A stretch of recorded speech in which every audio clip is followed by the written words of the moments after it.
think about it, it's perfectly obvious, old boy. It was a dark night. Melissa was wearing Paula's coat. The murderer was in a hurry. How do you know he was in a hurry, sir? What? I said, how do you know he was in a hurry? Oh, damn it all. Don't be stupid, old man. We can take that for granted, surely. I'm afraid we can't take anything for granted, sir, least of all the assumption that Mrs. Foster was murdered by mistake.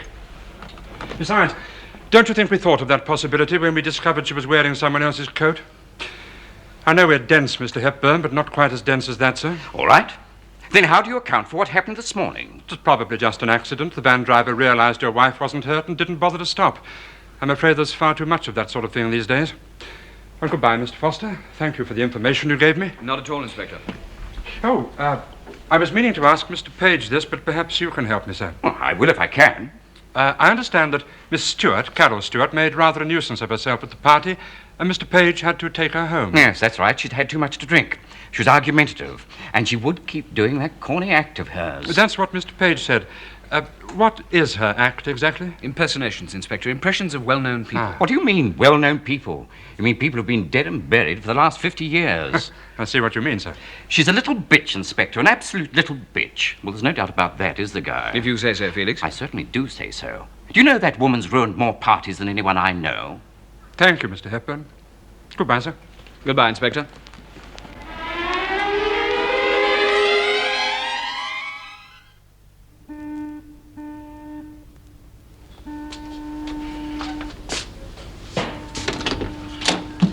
Good morning, sir.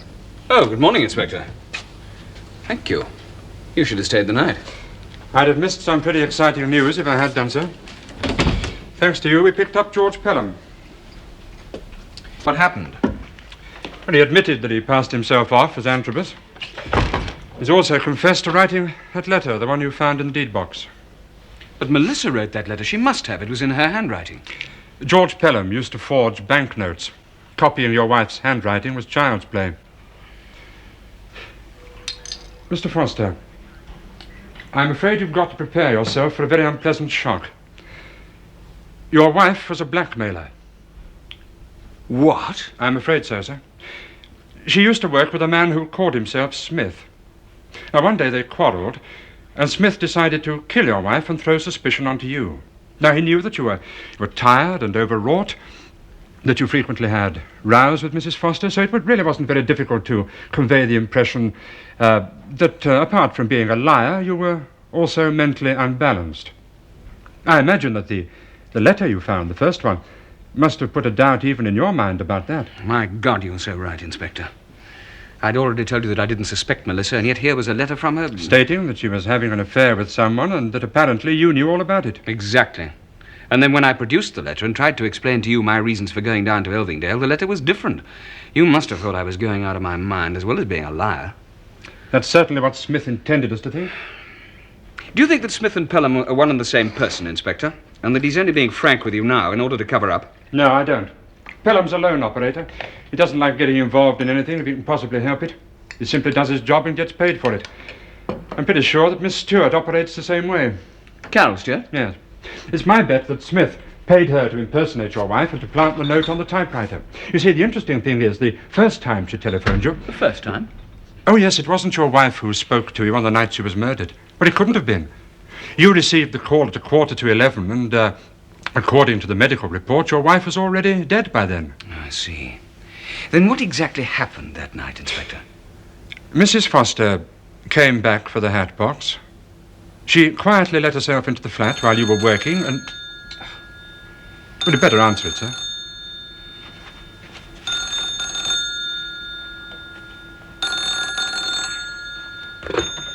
Guy Foster speaking.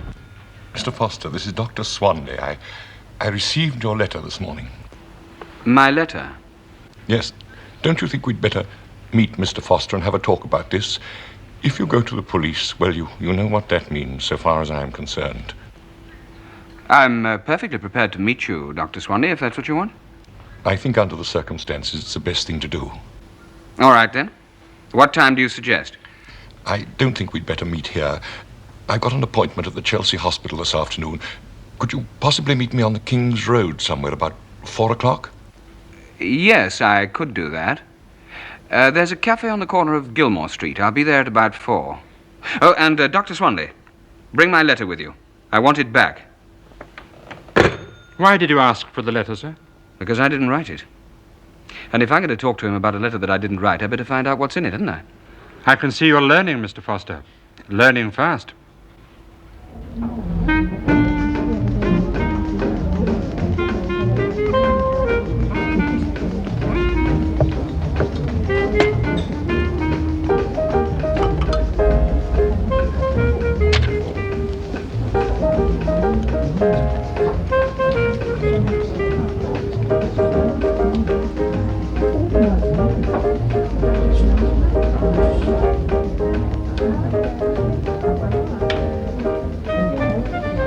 What is it you want to know? I've told you what I want to know. Why did you tell the police I consulted you? Why did you deliberately lie about me? I had to. I was made to believe me I had no choice. I was being blackmailed. By Joyce Dean? Yes, and by a man I never even met, a man named Smith. What hold did they have on you? About a year ago, I met Joyce Dean and became infatuated with her. First, she wouldn't have anything to do with me. Then, one morning, she turned up at my consulting room and asked me to do her a favor. She said a friend of hers, Mary Antrobus, had been taking drugs and she wanted to. You can guess what happened. Like a damn fool, I supplied her with heroin. A month later, I did precisely the same thing, and it was then that Joyce started to blackmail me. There was just nothing I could do about it. She said she, too, was being blackmailed. By whom? By your wife and the man I told you, Smith. She said she had to do precisely what they told her. Whether she was telling the truth or not, I don't know. Go on. One day, she said that Smith had decided to get rid of your wife, and that unless I helped him to throw suspicion on you, he'd go to the police about me. Well, you know what happened. They planted a prescription of mine on Mrs. Foster, and when the police interviewed me... You told them I was a patient of yours and that I was mentally ill. After the police had interviewed me, I became frightened and refused to supply any more drugs. Mary Antrobus, poor girl, got desperate. In order to stop her from talking, Smith arranged to see her at your cottage. I don't have to tell you what happened. You say you've never met this man, Smith? No, not to my knowledge. Mr. Foster, what are you going to do about that tape if the police get hold of it? There isn't a tape. There isn't one? No. Then what was the point of your letter? I didn't write it. Then who the hell did? I don't know. Dr. Swanley, there's no reason on earth why I should try to help you. But if I were in your shoes, do you know what I'd do? Now, what would you do? I'd go to the nearest telephone box, phone Inspector Carter, and tell him the whole story. What do you think will happen to me if I do that? What do you think's going to happen to you if you don't do it, Dr. Swanley?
Whitehall 1212, Scotland Yard. I want to speak to Chief Inspector Carter, please. My name is Swanley. One moment, sir, and I'll put you through.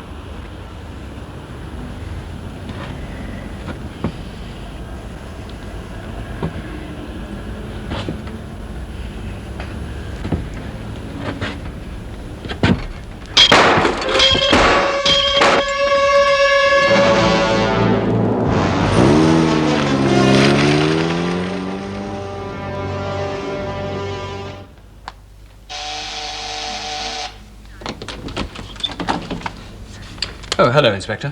I see you've been reading about Dr. Swanley, sir. Yes, I have. It's terrible, isn't it? I could hardly believe it. Yes, well, I'm afraid it's true, sir.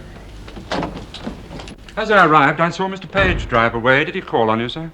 Yes, he did. He'd been reading about Dr. Swanley, too. He wanted to talk to me about it. I think he was frightened his name might be mentioned. Oh, why should he be frightened of that? Well, he's a patient of Dr. Swanley's, and Don's very much in the limelight these days. Do sit down, Inspector. Thank you. Yes, well, Dr. Swanley has a lot of important patients.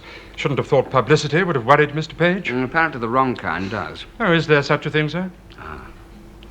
Inspector, would you like a drink?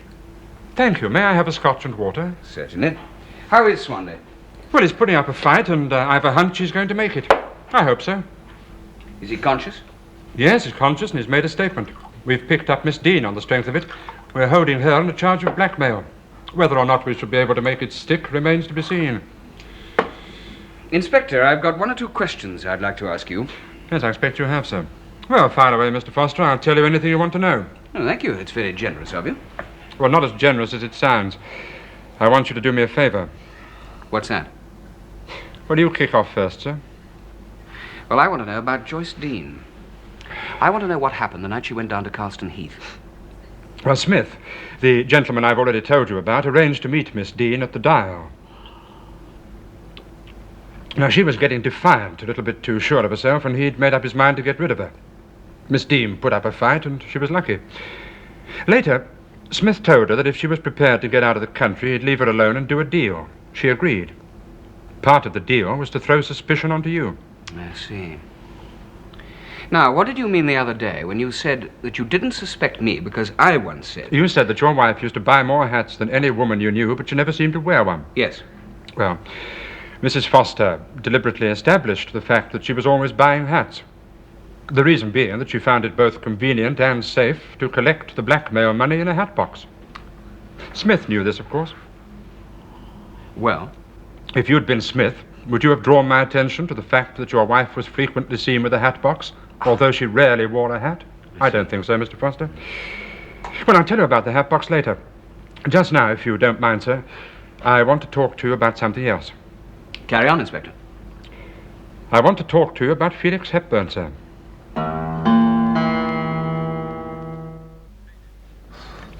Well, all I can tell you is this friend of mine's done 45,000 miles on it, and he hasn't even had a decoat.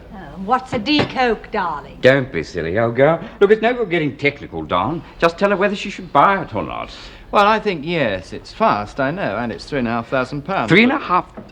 I thought you said this jalopy was going to cost 1,600 quid. Oh, don't be absurd, Ducky. Excuse me, madam. Inspector Carter would like to see you. Inspector Carter? Yes, sir. All right, Dora, show the inspector in. Very well. What's he want, I wonder? Well, I haven't a clue, old girl. I saw him earlier this evening. You did? Yeah, he dropped in on Guy. This way, sir.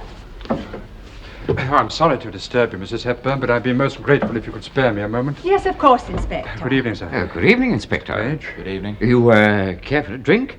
Oh, that's very kind of you, sir, but I won't if you don't mind. Oh, please yourself, old man. Did you want to speak to me alone, Inspector? Well, if it's possible, Mrs. Hepburn, but I don't want to inconvenience you in any way. Oh, that's quite all right. We can go into the breakfast room.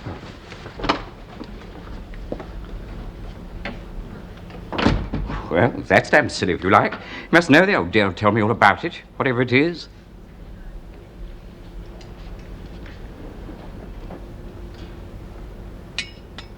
For the time being, Mrs. Hepburn, I'd be grateful if you treat this whole matter as confidential. Yes, of course, Inspector. But how can I help you? Well, you and Mrs. Foster were good friends who saw a great deal of each other. Well, yes, we did. But Well, you know did that she we at never- any time mention a recording she'd made? A recording? Yes. Why, no. Well, had she a tape recorder? I don't think so. No, not to my knowledge. She never spoke to you about one. No. You sure about this, Mrs. Hepburn? It's very important. Quite sure. You never saw a tape recorder when you visited her flat? Oh, I don't think so. Oh, wait a moment. Yes, I believe Guy had one for a while, when he was in Fleet Street. Yes, he tried it out, but he didn't use it. When was this? Oh, it's about a year ago. I see. Well, thank you, Mrs. Hepburn. Yes, but, wait a moment. What's all this about, Inspector? You've read about Dr. Swanley. Yes. We found a letter on him from Guy Foster. Now, this letter inferred that Mr. Foster had a tape recording made by his wife. By Melissa? Yes. Have you spoken to Guy about this? Oh, yes, I've just left him. He denies having written the letter and says he knows nothing about the tape. And you don't believe him? Well, if there is a tape recording in existence, and personally I believe there is, I think Mr. Foster's got it. The letter? I just wouldn't know. Well, good night, Mrs. Hepburn. I'm sorry to have troubled you.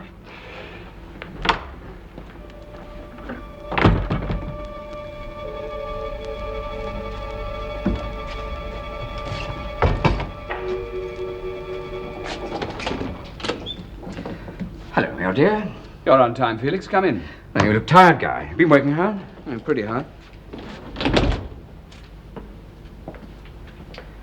Can I get you a drink, or is it too early? Oh, it's a bit too early for me, old man. How's Paula? Well, she's fine. She's thinking of buying a new car at the moment.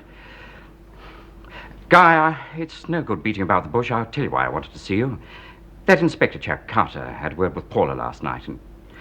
Well, to cut a long story short, he thinks you're holding out on him.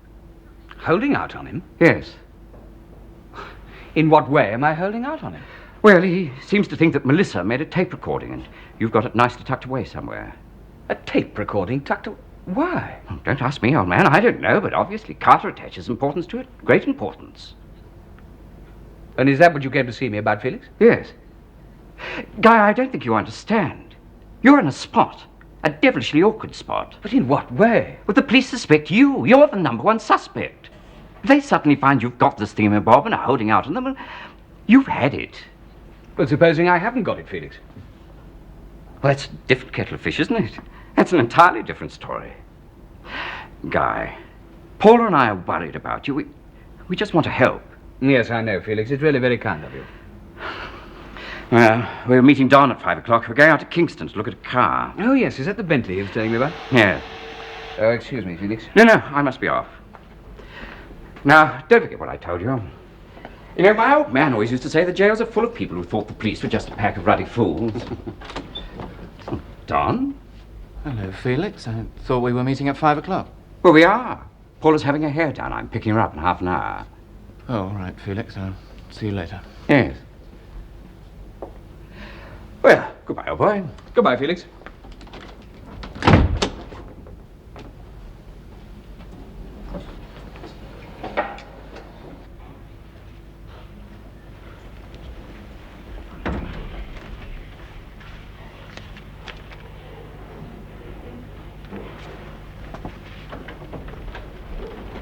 Don, I'm not sure I understand this. Are you trying to tell me I'm trying to tell you that I lied. I'm very sorry and I regret it. It's as simple as that. You lied?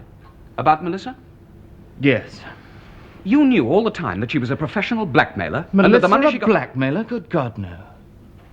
Who told you that? Don, what exactly is it you're trying to tell me? That afternoon, the afternoon that you came round to see me, you asked me if Melissa had ever spoken to me about you, about your health. I said that she had, and that she was frightened of you, and that I'd advised her to see Dr. Swanley. Well? Well, that wasn't true. Joyce Dean made me say that. She said that you'd be getting in touch with me, and... She blackmailed you? Yes.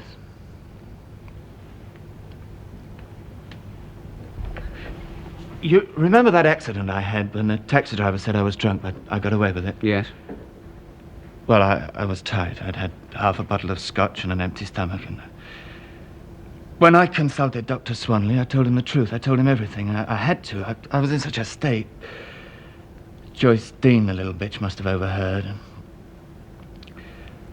I'm sorry, Guy. I should have told you all this before. Why are you telling me now? You've heard about Joyce Dean, haven't you? You've heard that she's been arrested. Yes. So sooner or later, the chances are I would have heard about all this anyway. Well, that's one way of looking at it. Is there another? I saw Inspector Carter this morning and told him my story. I said I'd repeat it if he wanted me to. Any time, anywhere. Thank you, Don.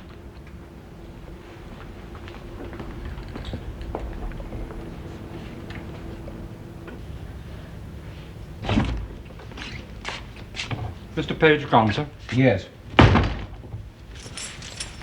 You look worried, sir. I am worried, Inspector.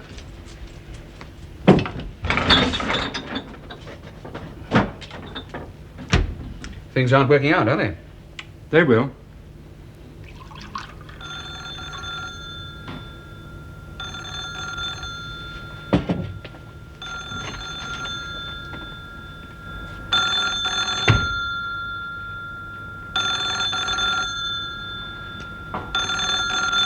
Don't answer it.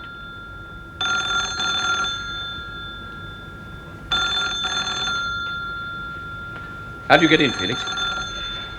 I have a key. I've had it for some time, dear boy.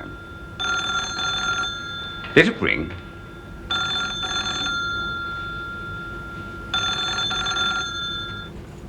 What do you want? You know what I want. I want that tape, the one Melissa made. Supposing I tell you that there isn't a tape. Guy, I mean business.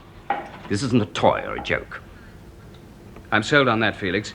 But before we discuss the tape, there's something I'd like to know. I didn't come here to discuss anything. Oh, I know what you came here for. You've made it quite clear. But I have no intention of handing over a tape to you. I have no intention of handing over anything to you until you tell me what happened. What happened? What happened the night you killed Melissa? Melissa and I were in business together. I'd already made up my mind to get rid of her. She was spending too much money, drawing too much attention to herself, taking too many risks. Go on. What the hell do you mean, go on? I'm giving the bloody orders around here. Go on, Felix. Tell me what happened. I decided to do it that night. It was a perfect opportunity. I told Carol Stewart to get Don out of the way, and then I made that excuse about his phone being out of order.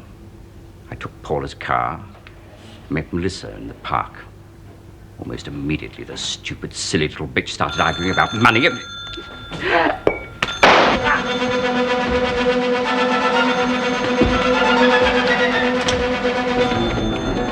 Can you get out that way? No. Except through the window onto the balcony of the flat next door.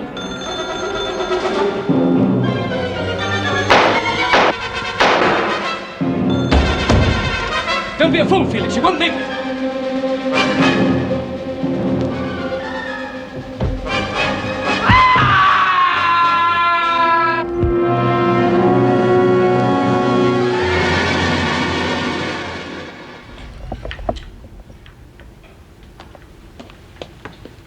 Here it is. I found it in the kitchen. Ah, thank you. Well, I'd be interested to know that we've been through Mr. Hepburn's flat. He had £30,000 in cash. And Felix always told me that he was broke. I always thought it was Paula had the money. That's what everybody thought, sir, and he encouraged the idea by telling everyone he was hard up. It's funny, I know, but people are always ready to accept the stupid man with the wealthy wife. Didn't Paula have any money of her own at all? No, sir, not a penny. She simply worked for her husband and did as she was told. Precisely as she was told. Swanley's getting better. I was on to the hospital this afternoon. He's off the danger list. He's a damn good doctor, that man. It's a pity he had to run into this kind of trouble. Yeah. Inspector, who wrote that letter? The one with my name on it, the one about the tape recorder. Oh, I don't know, sir. There's a lot of nonsense, you know. Melissa never even had a tape recorder. Oh, I'm sure you're right, sir. Of course, if Swanley had never received that letter, he'd never have made a statement. And presumably Felix Hepburn would still be in business. Right again, sir. Oh, are you going far, Mr. Foster? Oh, I'm going down to Cornwall. I have a friend down there who has a house outside St. Ives. He's asked me to go and stay with him. It's a very good idea. You'll probably work much better down there. Well, goodbye and good luck, sir. Thank you. Inspector, just one more thing before you go. Yes, sir?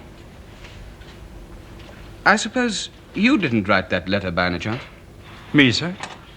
Yes, you, Inspector. Good heavens, whatever gave you that idea? Oh, the police can't use tactics like that, sir. The criminal classes just wouldn't stand for it. Oh, no, you can put that idea right out of your head, Mr. Foster.